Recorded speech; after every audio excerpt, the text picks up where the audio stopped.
here with longtime public servant Terry Macaig, and we're going to talk a little bit about what you've done in your life of public service for the community of Williston, but really for the state of Vermont, Chittenden County. Terry, when did you first come to Williston? So we moved from Burlington in 1966 on the July 4th weekend. It was a long weekend. My wife was due any moment. We added to the family a month later, a month after she was expected to deliver. And so that began our stay in Williston in a brand new house with no lawn, dirt road, and part of a development. So things have transpired over a number of years there. It was a farming community. Oh, so absolutely. 1966, it was farms, absolutely. Cows, horses, fields. Absolutely, yeah. There were more cows than people in Vermont at that time. Yeah. The development that we moved into was a farm field, and the houses were built on the upper street before we moved in, and then we were the only house on our road for over a year. Yeah. So that was really neat to be out in the country. Yeah. Were you from Vermont originally, or how did you come to be in Burlington and in Vermont? So I'm a flatlander from New York State, from Schenectady. Went to UVM for undergraduate and 2 years of medical college. Got married at the end of the second year of medical college, and started working for the Department of Health in the laboratory in late October of '62. So a nice job. I retired from the state health department after 38 years and many other different jobs within the department. You just recently retired. Well, you retired 25 years ago. Retired 25 years ago, and 24. did that begin your public service? Your years of public service? Well, certainly working for the state talked about public service and did a lot of stuff there, and was very much involved in the Vermont State Employees Association, the State Employees Union, for almost all those 38 years. So that was very good. But once we had kids, that started public service within the town of Williston. So our first was born was a boy, and when he was 8 years old, he just joined Cub Scouts, and my wife was a den leader, and I was sort of her assistant for that. Went on to with Boy Scouts, and the second boy into Cub Scouts again, and the daughter was big into Girl Scouts, as were we, and she was in Pigtail Ponytail League for softball. One of my younger son was in Little League, and so I ended up as an assistant coach for Little League and an umpire for Pigtail Ponytail softball for a number of years. So that was really the start of the public service within the town, and that developed into, especially with Boy Scouts, doing stuff on a county-wide basis. I reviewed all the Eagle Scout projects for Chittenden County and for Franklin County for 13 years, and that was a great thing to see the kids progress and get their Eagle badge. Yeah, and just so folks know, Eagle Scouts are sort of the upper echelon of the Boy Scouts. That's the top award. And that's yes. where you really apply what you've been learning into public service and. Yeah, the kids for going for Eagle Scout learn a lot about leadership, how to organize their life and do a major project, and so it was helpful to them to have an adult review what they had proposed and made some changes in it, and so it's very, very helpful. Yeah, I want to come back to the public service. It is amazing how family and place, being in a location, how your children get you involved in the community. Yes. But tell us a little bit about the work that you did for the health department. What were you doing? Is that something that you can help us understand? Well, for 21 years, I worked in the laboratory on the corner of East Avenue and Colchester Avenue, and progressed up to be a supervisor in the microbiology section and a supervisor in the chemistry section, doing a whole bunch of tests. The first things that I was involved in was testing bloods and other bodily fluids. Ended up being in the virology laboratory during the time when rabies first was found in large numbers in Vermont.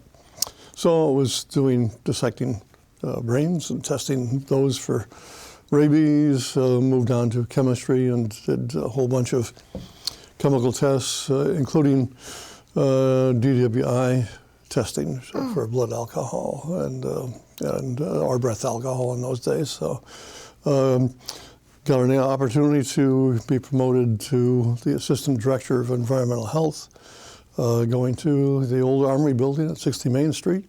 And from there, when we moved to the new building at Cherry Street, was Chief of Operations of a division there, as well as running the Food and Lodging division that licensed and inspected food and lodging facilities in the state.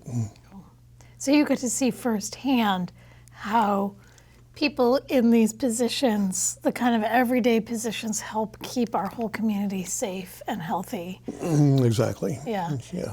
And how do you bring that? So you moved to Williston in the 1960s. Your kids started to grow up. You started getting involved in the community. And then when did you then move on to join the select board? Well, I had thinking about doing election for select board and for legislature.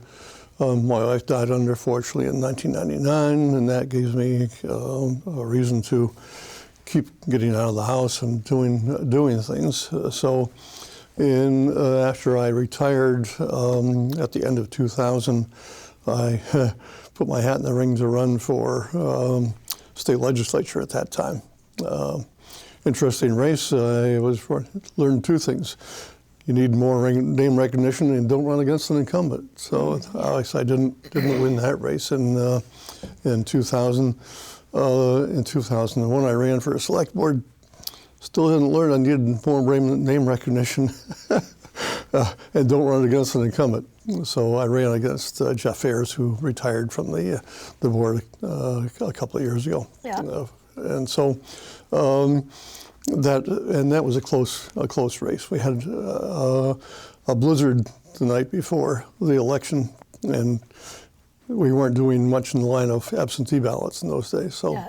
a lot of people didn't get to the polls, and I lost by 29 votes. But Wow, Jeff did a amazing. great job. Yeah.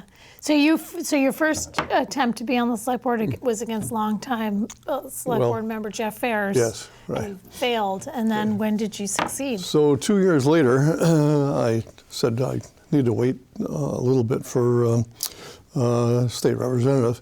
But a friend of mine was leaving the select board, and the board had just been upgraded from 3 members to 5 members. And the 1-year seat now was a 2-year seat. And so he was retiring from that seat and said, why don't you run for election for the select board? And that was in 2002. No opposition, and I won that election, enjoyed being on the select board, and ran for re-election now many times, and sometimes had opposition, sometimes didn't. And so 23 years later, here I am and stepping down from the select board. 23 years, and then you had a successful bid, and you at one point were both on the select board and in the legislature. At the same time. So tell us about those years. That's true. So I ran for state representative in 2008. Started serving, of course, in 2009. Left the legislature in 2020, and I was on the House Corrections and Institutions Committee for all those 10 years, a great thing. It's unusual for a freshman to get into a money committee, and institutions and corrections dealt with bonded money, building such things as a new state health department laboratory, a new laboratory to replace the one that was destroyed in Waterbury for the agriculture and environmental laboratory there. And we were dealing with the after effects, of course, of tropical storm Irene. Yeah. So, and rebuilding or demolishing a bunch of stuff in Waterbury and building a brand new facility there. So, great opportunities. Yeah, what stands out to you as some of the highlights from that time in the legislature? You know, what do you think works well about that system from your point of being there, and what were some of the more difficult or challenging moments? Well, things in the legislature I don't think have changed too much. Everything depends upon the committee system to work. And it's amazing the number of bills that are introduced and the number of bills that actually get through. Yeah, there's 1,000 bills that get stuck up on the wall. Yeah, about 1,200 between the House and the Senate in the 2 years. And the first year of the biennium, because everything is new to folks and bills are brand new, it's not unusual to have, 30 or 40, 50 maybe bills getting through the first year of the biennium. And there's certain ones that have to get through, the General Appropriations Bill and the so-called Capital Bill, which just comes out of the Corrections and Institutions Committee. So those are ones that need to get through and take most of the session to get to a point where we're ready to put it out to the floor of the House and get it over to the Senate. And so those were good things.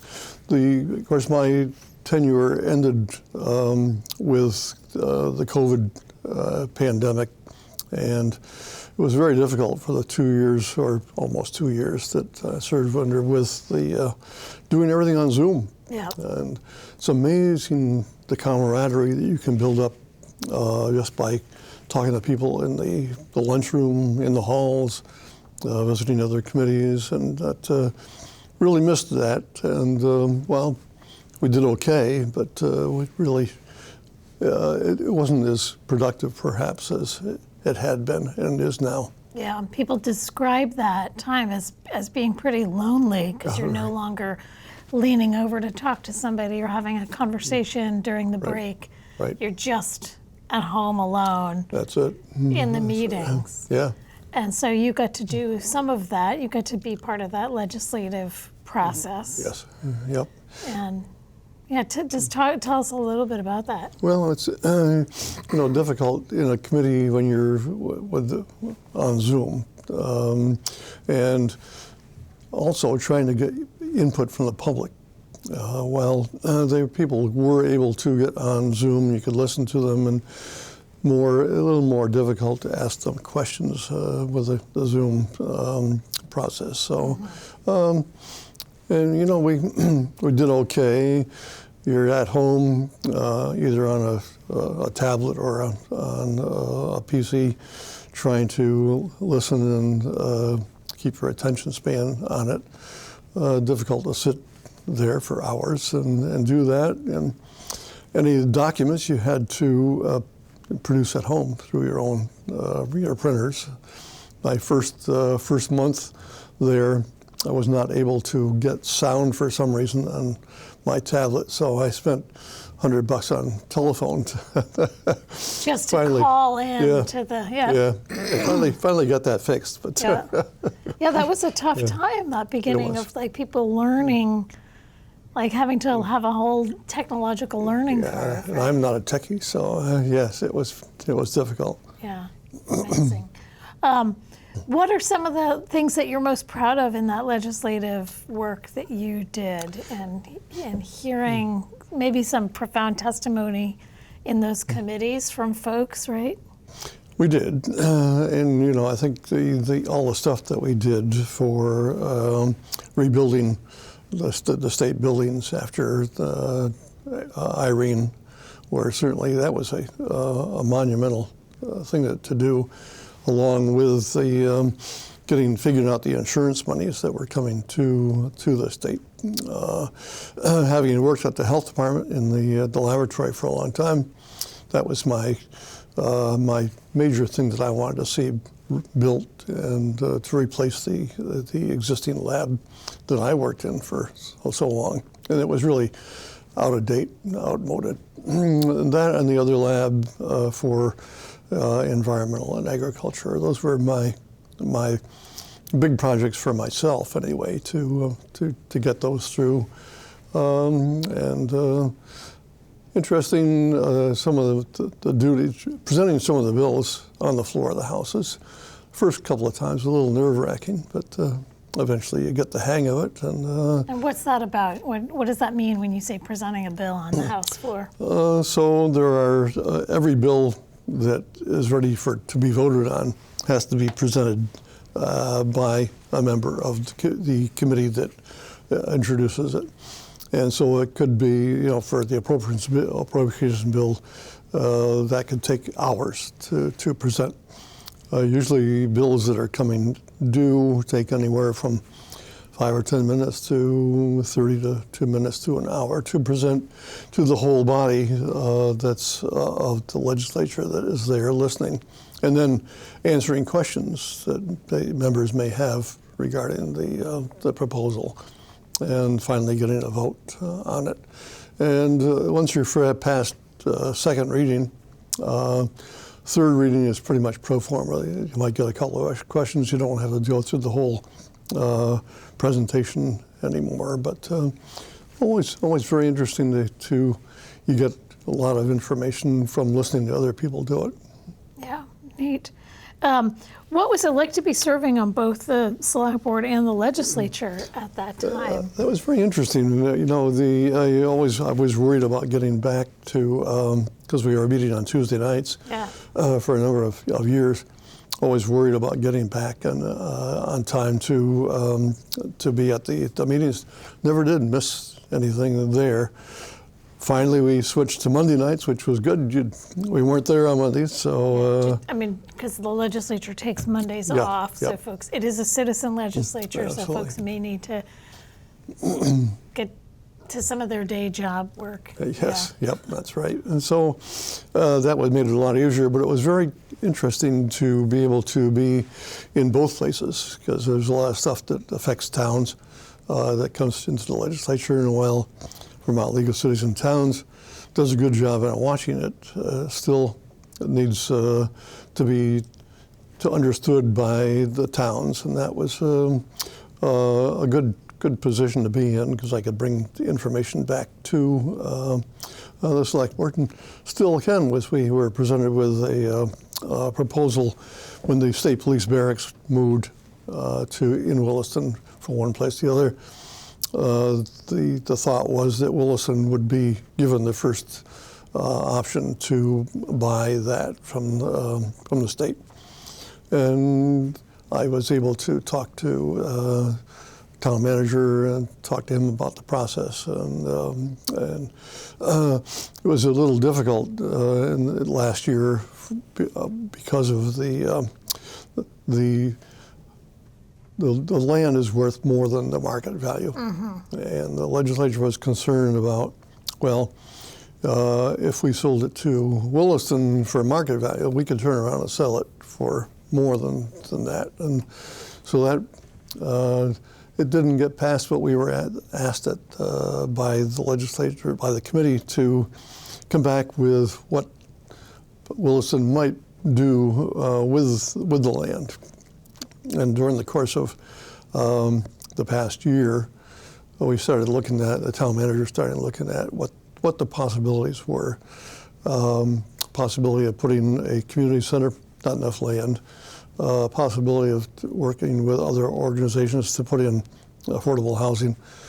Isn't going to happen for a number of years, so we have decided to say to the legislature, we're not interested in buying it right now. We'd like a easement through it at some point in time to get people off of Route 2A and put them into where they want to go quicker. Okay. So I've had a little bit of This is past the state experience. police barracks right off of the interstate. Yep. That's sort of tucked behind. I'm trying to picture where it is. Well, of course, it's as you're coming down the hill on 2A, it's on the right-hand side. Yep. Not an ideal location for getting out of it unless you're going to the right. If you're trying to cross traffic going back up 2A, it's almost impossible to get out of there. So the state police are now located up beyond the interstate on the southern part of 2A. So, are there other things that you brought to bear in the legislature? I mean, cities and towns need to be in the legislature. They need to be advocating. Oftentimes there's charter changes. Sometimes there are things, I mean, because really the legislature sort of oversees, kind of knits together all these communities through paying attention to charters. And yeah, tell us a little bit about what else came to bear in Williston that you... Well, we did have charter changes twice while I was there, and we, both Jim and I had to be the sponsors of those. That always went through the Government Operations Committee, which is loaded with stuff, including charters. So we did have the opportunity to get the bill drafted and present it to Government Operations. The first charter changes we proposed went through very well. They were minor changes to how we appoint members of the library board, and we said, well, the town manager really is the person who should be appointing all this, but the statute said the library board was the one that would do that. We proposed that the town manager, with the advice and consent of the library board, would appoint the librarian and other staff. So that was easy. We had a couple other things that were relatively minor that we changed in the charter. Second one, we had some opposition, and we proposed 3 things, and 2 of them didn't pass the legislative committee. They were worried about precedent and whether or not they were actually constitutional. So that one fell by the wayside. But other than that, bonded money. We had other things we wanted to do with bonded money in the town, the committee that I was on would deal with that. Yeah. I noticed there's a charter change, and if this is not in your purview, let me know, but there's a charter change in Essex right now to remove the authority of the legislature to, I'm so sorry, it's in Burlington, it's around redistricting. It's saying we would like to remove the authority of the state in terms of our redistricting inside the city boundaries. And I'm just wondering, something like that, how would you have thought of that when you're sitting in the legislature? Well, it's interesting. I think for a city just revising their wards, why would the legislature want to get involved in something like that? Certainly we are very much involved when we have the census, and that changes legislative districts. Yeah. But I'm not sure why the legislature should be involved in minor things like that. Certainly, the residents of the city should, I think, be the ruling party on that. But that's just my opinion. Yeah. And there was another one that Williston brought that was around removing authority of the legislature. Do you remember this one? Can you tell me a little bit about this? There were 2 things that the legislature, when the legislature changed some things regarding collective bargaining, it allowed for mandatory arbitration. And the select board agreed with the town manager that we would like not to have mandatory arbitration. We proposed that, and that went nowhere in the legislature. It was one that can't remember what it is. Yeah. I mean, One of the things that's interesting about Vermont, right, it has a citizen legislature. Yes. So you're there, you're not getting paid a lot. Right. You're only there part-time, from January until, Mid-May usually. yeah, or June if there's vetoes to be Yes, done right. or Yes. budgets to be extended. And you have to weigh, you're not going in, you're not there year-round, you don't have a staff. You Right. have to weigh the voices of lobbyists, of citizen activists, of folks who are brand new and have never been in the process. You have to kind of weigh between, is this good legislation? Is it bad legislation? Am I getting a lot of input on it or not enough input? What was that like for you in terms of sifting through public opinion? And of course, having that experience in the select board as well. You've had arguments around dog kennels and, of course, Taft's Yes. Corners, Yes. the Pyramid Mall, all of the things that you've had to sit through. How do you weigh? Well, the first year is a steep learning curve, certainly. I had a little bit of a leg up because I was a lobbyist for 2 years before I was elected as a representative. As part of the Vermont State Employees Association. Yes, Got it. I was an expert on retirement issues for them because I had been on the State Employees Retirement Board for 20 years. So brought that expertise after I had a long weekend off retiring from the health department. So worked for them for 10 years. And so I had a leg up on knowing essentially how the legislature worked, how the odd questions that legislators can ask you, and so that worked out well for me. Certainly, in the last two legislative elections, the legislature has changed dramatically. Probably 2/3 of the people that were there when I was there 4 years ago aren't there anymore. Still, some of the old timers are, but first year is a really stressful time. Yeah. And how do you weigh what you hear when people come in and they have strong opinions? How are you listening to the voices of your constituents and trying to figure out how to do good governance? In the legislature, it's like real estate: location, compromise. And so you take everybody's comments, try to filter them through your own experiences and what makes sense. Some of the things that the public will come with are good, but they're not good at the time. So some things take a long time to get through.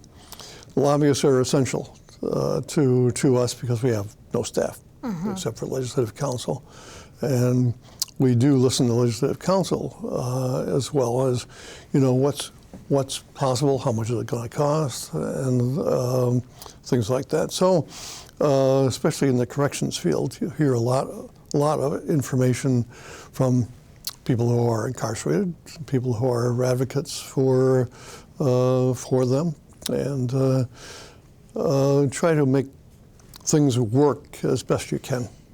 Yeah.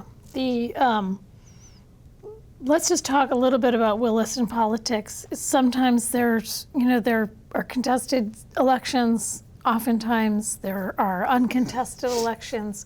What do you think the state is of political involvement? What brings people out?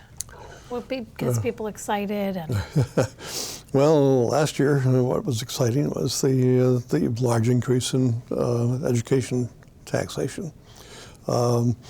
Maybe not so much this year. We'll see what the legislature actually does with a new formula, if they can do anything and do whatever the governor is suggesting. So we'll see what happens that way.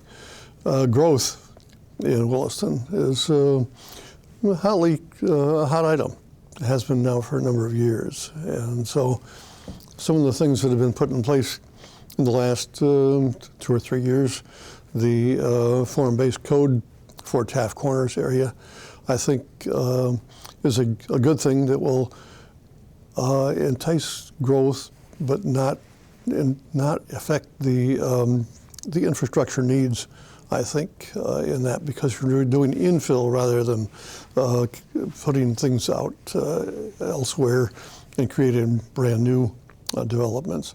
So I think that's a very good thing that we did. But in looking at developments and increasing housing, especially affordable housing, we need to look at what does this do with needs for the fire department, the police department, for the food shelf. Where we got some feedback from the Williston Community Food Shelf that when we have put people into the low housing place like Zephyr Place, it increases their load of people who come to get food and other supplies. So those are all things that the Planning Commission is going to need to take a look at when they do their work and give feedback to and a proposal to the Select Board. So that's a big issue at this point, I think. Yeah. You know, having lived in Williston from the 1960s on, and of course, Taft's. I mean, I remember going to Taft's Corners when it was just a field, and yes. Remember the horse farm. I rode horses where there's a giant development now. Is there a sense of how do you think about that? Do you approach that with a sense of sentimentality? Do you have grief? Do you have excitement? Do you feel like Williston's pulling its weight in terms of the development of the region? How do you think about it? Sure, a little sentimentality, but you knew things had to change. When we first there was one traffic light in Williston, and that was at Taft Corners. It was a red and yellow blinking light. That was it, just one little unit. Now we have how many at Taft Corners? Almost a dozen probably there. All of that was farm fields in those days. You knew it was going to change.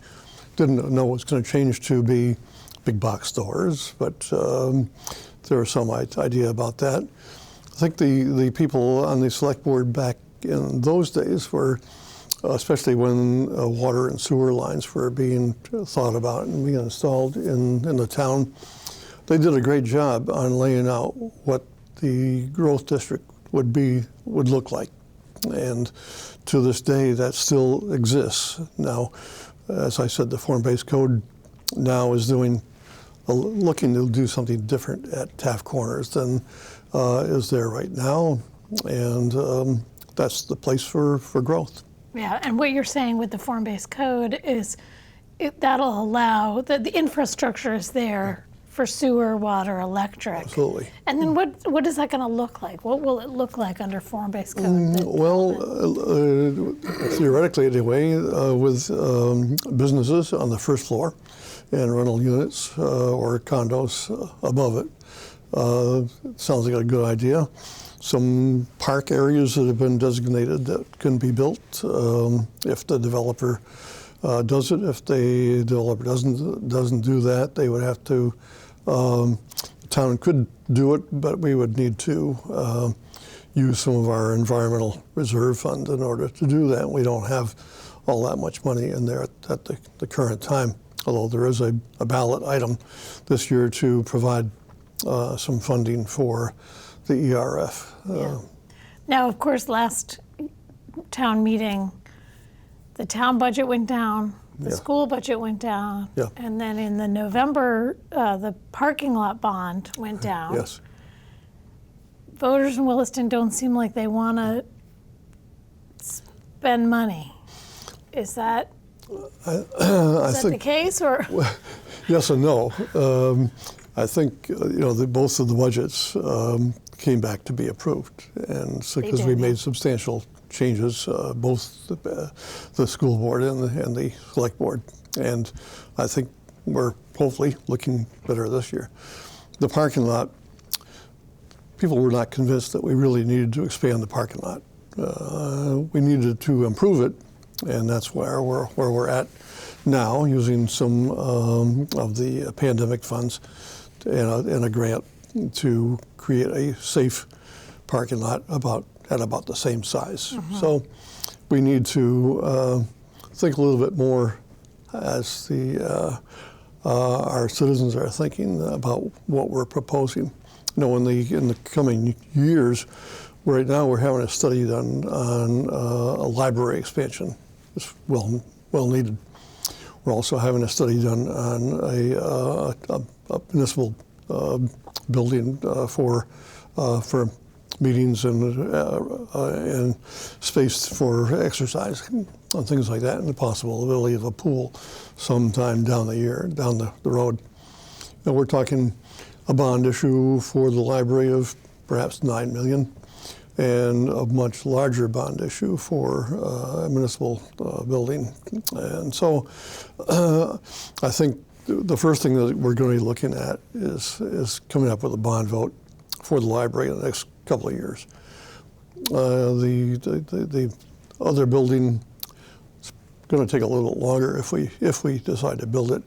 I'm wondering if there's a way that we can combine efforts with other towns such as Essex or Richmond, or to cut the cost down and have a facility that's available for all of us. Is that something that you'd bring private funds to bear too, or just public funds? There was a proposal a number of years ago to make a public-private partnership to do some kind of a gym facility. Not sure that that's been ruled out at this point. Okay. So you're leaving the select board, 23 years on the select board. Of course, your stint at the legislature. What are you excited about, hopeful, concerned about? What's the advice that you're giving to the incoming folks? We have uncontested elections this year. We also have Mike Isham stepping down after a short stint, right? Next year. Next year, got it. So yeah, tell us what are you thinking about? So 2 years ago, we had 3 seats that were open because of a resignation. And I said at that time, we can't have 3 brand new people on the board as the majority, because they won't, that again, another steep learning curve for that. So I decided that my option was to run 2 years ago for a 2-year term, which is now up. This year, Ted Kenny, who has been on the board for off and on for I think 16 years, is running for re-election unopposed. Ellie is running for my seat. She's been on the Planning Commission for a couple of years, and as of course well known in town as her mother was town clerk. And it's Ellie Beckett. Yes. Yep. So she'll be very good. The Planning Commission is a great stepping stone to come to the select board. All sorts of things go through the Planning Commission that require great intellect and knowledge of the town. So they'll be good. I'm there sort of waiting in the wings if anybody needs to talk to me about some history of the town and what the select board has done in the last few years. So that, and I'm still on the Williston Library, Williston Historical Society meets in the library.